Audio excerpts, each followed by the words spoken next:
Hey guys, it's Beast T, and today I'm sharing a no NFT build. And out of all the NFT builds that I've posted here on YouTube, this one is probably the most complex so far. So I'll take my time explaining everything, but I'll try to keep it simple so even new players can follow along. If you're new to the game and you don't have that much experience playing these competitions, it might feel overwhelming at first, so don't worry, pause or rewind if you need to, and feel free to drop questions in the comments below, and I will try to answer them. So this setup produces 22.6 per hour, and you can make and you can scale it up to 23 per hour, maybe even 24. And you have more than enough buildings and crops to reach that rate. The only bottleneck right now is wool, but even this sheep pen setup right here, this can go up to as high as 475 wool per hour, but for this build we dropped to 454 because we're overproducing eggs and the chickens are eating too much feed that should go to the sheep. So that's why we're uh, a bit underproducing wool. But we're doing that for a good reason, because we're not gonna be pushing for 23 or 24 per hour on this build. We're sticking below 23 per hour because for this build we are using 2 nuclear power plants right here. So yeah, if you push for a higher rate, you're gonna have issues paying your wages. So to cover those costs, we overproduce super glue since it's cash boosted together with fabric yard. And again, I really want to emphasize this. This build runs tight on cash, so don't make too many changes or you risk going bankrupt. And I'll walk you through the rotations and key parts of the setup to help you keep the build balanced. So the number one tip is to rotate your water facilities towards the river. Like you have 2 here that is facing the river, and then you have 1 over here that is facing the chicken coop. And also this chicken coop right here is affected by 1 dirt from this mine right here, and we're doing this intentionally to slow down eggs so your sheep gets more feed and your wool rate stays high.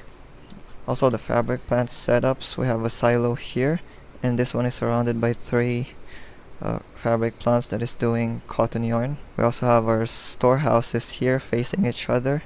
Well, you have to make sure they're facing each other so that these 3 fabric plants right here can access the storehouse faster.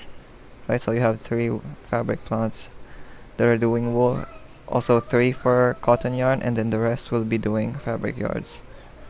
And we also place them around this oil seep right here because your fabric yards will need 2 crude oils. So make sure that you're not gonna be selling this in the start. You have to keep your oil seep because you're gonna need this for the end build. Also the setup of the mines, I believe, is also important. So the top and the bottom will be doing limestone, and then the 2 mines in the middle will be doing chromium. Also we have 2 more mines up top, and this one, the right side, will be doing limestone and the left side will be doing chromium. We have our art and deco shops. We have 2 here connected to the main road, which have faster access to the fabric yards, which is getting dropped in here. The super glue is getting dropped here in the storehouses, and then we also give them a pathing towards the lumber yard for them to grab wood. But I think the loggers will also directly deposit wood to your art and deco shop, so yeah, it's you don't really have to worry too much about wood. We have 2 glass factories on this side because we want them to have faster access to the minerals, which is like the silica, the chromium, the limestones. I think chromium and limestones are also dropped in here because of these two mines, but it's fine because some of the silica is also getting dropped here. Like I believe this silica right here goes to this warehouse, and then the rest goes to this. So yeah, I mean our glass factories will have to walk a bit more, but the good news about this is that we don't really need that much glass bottles on the build. So let me show you the production monitor. Right here, we're overproducing a lot of stuff for super glue, which is the glass bottles and eggs. Also cotton yarn is being overproduced, but our fabric yard rate is low because it's following the rate of this one right here, the wool yarn. And the wool yarn will also follow the rate of your sheep pen, which is what I've mentioned in the beginning of this video. It can go as high as 475 per hour. I tested this setup already, but they are sharing feed with this chicken coops right here, and we're overproducing eggs, which is why we're down to 455 per hour. If you want to push this at 23 or maybe even 24 per hour, you can do that at the very end of the competition once you saved enough cash. So yeah, you just need to like push your wool rate a bit more and everything else will follow. Yeah, because we're basically overproducing everything except for wool yarn right here, which is the bottleneck. So if you want to tweak to increase your wool rate, you have to like move this chicken coop right here and put it in a tile that is affected by 2 dirt, because 1 dirt is still overproducing. So if you want to control it, slow it down a bit more, you need to find a tile that casts where there's affected by 2 dirt, and that tile will be right here, just 1 tile below the fabric plant. So this tile right here would be the perfect place to move the chicken coop. But again, I'm gonna repeat this over and over because this is very important. Don't make tweaks early into the competition. Only do this in the final days of the competition. You have to do the math, okay? You have to calculate how much cash you have saved, and then how long can that sustain you up to the very end of the competition, where you just basically you want to go bankrupt at the very end of the competition. Okay guys, so this is going to be the visualizer for the end build, but you're not gonna go straight to this right away, right? Because nuclears are very expensive. They cost 10 million each to make. You're also gonna have to collect 10 steel and 10 iron. But for iron, we don't have to worry about it because we already have shallow mines. We can always produce the iron whenever we need it, but we do have to collect steel, and that's gonna take a bit more time, right? So you're not gonna be going straight to nuclear builds because you're gonna lose a lot of points in the early game compared to those who are using power plants. They're gonna be able to finish their build faster than you. So for you to not fall too much on points, you're gonna have to start with a power plant build. So we're adjusting this build into just power plants and no nuclears, right? And then once we're able to save enough cash to build the nuclears, and then you will transition into this final build, which is going to be the nuclears, right? Because you're gonna be able to get a higher rate with this build. But yeah, at the beginning we're gonna start with power plants, so I'm gonna edit this build using just power plants. So the first thing that we have to do is we're gonna have to provide passive energy here on these 4 mines, because I believe these 4 mines right here are the most important ones. So yeah, this one will be doing limestone top to bottom. Top and bottom is limestone, and then the middle would be chromium. And then for the extra mines up here, these 2 right here are gonna be doing iron because you need to make steel, right? So that's how we're gonna approach this. And because we're making steel, we have to move this. We're gonna go down. We have 3 art and deco shops, but we're gonna remove 1 right here and then place a warehouse there. so that we could remove the warehouse here and place the steel mill right there. So you're gonna be doing this, and then of course we're gonna rebuild the power plant. We're gonna put a power plant here, and then also another power plant right here in the bottom, right? So what that's gonna do is that it's gonna provide full passive energy for your mines on the sides.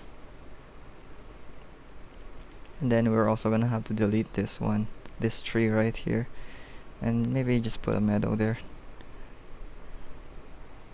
Also, we're gonna remove this chicken coop right here.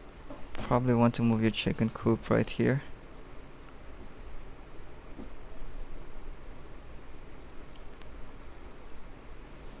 And then move the lumber yard here. Delete this too. We're gonna need to add one more water pump here to provide passive water drums for the lumber mills. So yeah, this is how we're gonna adjust in the early game. And then also we're not gonna have this nuclear here, we will have a power plant. So what you're gonna do here is you're gonna turn on this power plant because it has access to passive crude oil. So you can pump out batteries using this power plant, and it's gonna deposit that to this storehouse.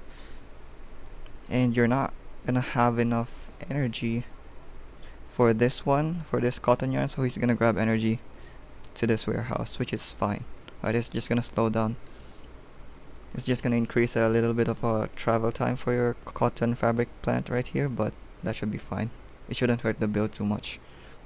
And then you're also gonna have enough passive energy for those that are doing iron up top. And as soon as you collect 10 steel, because 10 steel is not the only thing that you need, you're not gonna sell steel. You just have to like let them sit into your warehouse until you have enough cash for your... As soon as you make 10 steel, you collect 10 steel, just remove this steel mill right here and then bring back the warehouse, right? And then be careful not to delete this warehouse because this is probably where your steel is gonna be stored. You can only get rid of this once you have enough cash to build those nuclears. So yeah, this is how you're gonna adjust the build on the early game. You can still sell whatever these two art and deco shops can produce is going to be your rate. You're gonna be selling those in the early game until you have enough cash. I believe it's 20 million to build 2 nuclears, but you still have to save another extra 3 million cash because on the first 2 to 3 hours you're gonna be cash negative, and then as soon as you sell that excess super glue you're gonna be cash positive. So yeah, you need to save at least 23 or 24 million to be safe before you build those power plants.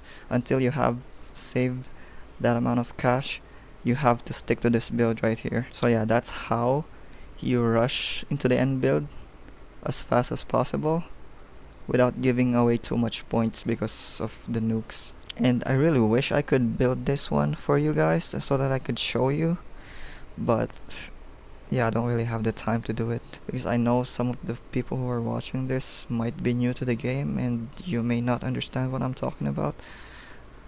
But you know, just jump in and do it, and I would jump into the game and do it, and I think it would be a lot easier for you to understand once you actually try it. So yeah, that's it for me on this video. Hope you guys learned something. If you have any questions, make sure to comment down below. Also, if you guys, for those of you who are watching this from on the dubstep community, on the dub community, please vote for entry number 4. That would help me out a lot. And yeah, and also shout out to Dubsteprod. I would put a link on his Discord group down below as well, because I actually posted this build on his Discord. He was hosting a community event, and there's 10 players who actually share the No NFT build. So if you're interested to see other people's build as well, I'm gonna put a link down below. And also, if you want to like get in touch with me or something, I'm probably the most active on Discord. If you need help on your layouts or your if you need help on your layouts, I could probably help you guys. Just go and join the MAF Discord. I will also put a link down below. You can see my builds posted there, my competition builds. Those builds have NFTs, so it may not be helpful to like the majority who watches this video, but hopefully maybe you can learn something from it. And yeah, the other members of the math also post their builds there as well, so if you're interested to see how the top players make builds, you can see it there. Just join the math Discord. And yeah, that's it for this video. I'll see you guys next time.